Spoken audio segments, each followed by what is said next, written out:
5 tradisi paling mengerikan yang ada di Indonesia. Apa sajakah itu? Simak video ini sampai selesai.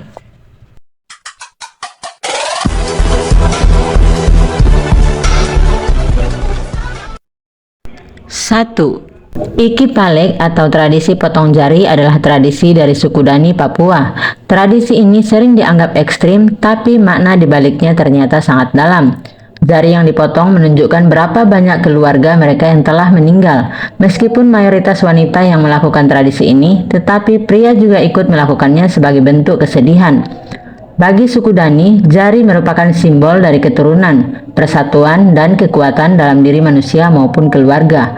Tradisi ekstrim di Indonesia ini biasanya akan dilakukan setiap anggota keluarga yang meninggal sebagai simbol kesetiaan.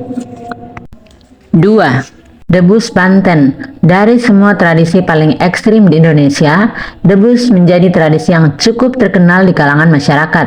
Tak kurang dari 40 jenis atraksi debus yang ada di Banten berjalan di atas bara api yang masih menyala, memukul bata di kepala dengan kayu, menjilat pisau yang dibakar, menorehkan pecahan botol ke badan, menusuk pipi dengan jarum, menginjak pecahan kaca, menyiram badan dengan air keras, menusuk perut dengan paku banten atau almadat, mengupas kulit kelapa dengan gigi, menyayat badan dengan golok yang tajam, dan menusuk lidah dengan kawat. Dari segi hiburan, atraksi pertunjukan ini memang sangat menarik untuk ditonton. Tapi sayangnya, beberapa anggota atraksi sering mengalami kesalahan yang berdampak fatal pada dirinya. 3. Tradisi kerik gigi Mentawai. Suku Mentawai memiliki salah satu tradisi ekstrim di Indonesia yang umum dilakukan oleh kaum wanita, yaitu mengerik gigi hingga runcing. Tradisi ekstrim di Indonesia ini sudah dilakukan secara turun-temurun, dipercaya bisa membuat seorang gadis yang beranjak dewasa menjadi lebih cantik. Untuk meruncingkan giginya, biasanya menggunakan alat yang terbuat dari besi atau kayu yang sudah diasah. Tidak hanya gigi bagian depan, proses mengerik gigi ini dilakukan ke seluruh gigi yang mereka miliki. Selain dipercaya bisa mempercantik tampilan, tradisi ini juga dipercaya agar orang yang melakukannya bisa mengendalikan diri dari 6 sifat buruk manusia atau yang dikenal dengan satripu. 6 sifat buruk ini adalah hawa nafsu kama, tamak loba, marah kodroda, mabuk mada, iri hati macaraya, dan bingung moha. 4. Ngayau Dayak. Kata ngayau sendiri berasal dari bahasa Dayak yang berarti musuh. Ngayau merupakan ritual perburuan kepala oleh suku Dayak yang mendiami Pulau Kalimantan, baik Dayak yang tinggal di Kalimantan Barat maupun Kalimantan lainnya.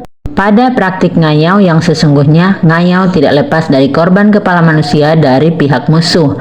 Maka dari itu, ngayau sering diartikan sebagai tradisi berburu kepala musuh oleh suku Dayak di Kalimantan. Mulanya ngayau merujuk kepada amalan yang berkaitan dengan upacara perkawinan, keagamaan, dan nilai kewiraan. Amalan ini menjadi syarat bagi lelaki iban sebagai bukti keberanian kepada keluarga calon mempelai istri. Tradisi ngayau dilakukan oleh seorang iban pada zaman silam semata-mata untuk tujuan mempertahankan kaumnya dari musuh. Tidak sembarang musuh akan dibunuh. Mereka hanya memilih musuh lelaki dewasa untuk dibunuh dan dibawa balik ke rumah. Rambut dari kepala yang didapat saat ngayau akan menjadi hiasan pada perisai dan pedang. Sementara itu, kepala-kepala musuh akan dikeringkan dan digantung di rumah mereka. Di beberapa rumah hingga kini ada yang menyimpan tengkorak kepala musuh yang diturunkan sejak zaman nenek moyangnya. Membawa balik kepala musuh semasa ngayau dianggap sebagai suatu anugerah berharga.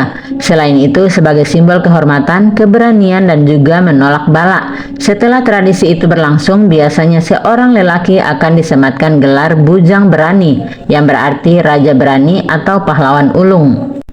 5. Mak Nene Toraja. Ritual Mak Nene adalah salah satu cara masyarakat Toraja untuk menghormati leluhur yang sudah lebih dulu meninggal dunia. Suku Toraja memang sangat menghormati dan menjaga leluhur. Masyarakat Toraja selalu memperhatikan leluhurnya. Dari kepercayaan, jika orang Toraja tidak memperhatikan leluhur, hidupnya tidak akan damai. Ritual Mak Nene dengan menggantikan baju nenek dan membersihkan itu sebagai bentuk penghormatan serta perhatian kepada leluhur. Tidak hanya membersihkan mumi leluhur, tradisi Mak Neni juga memiliki rangkaian ritual lainnya. Di antaranya, rumpun keluarga mengadakan acara besar dengan mengorbankan hewan seperti babi atau kerbau. Ritual membuka kuburan atau Pak Tene yang berisi mumi leluhur dan lainnya.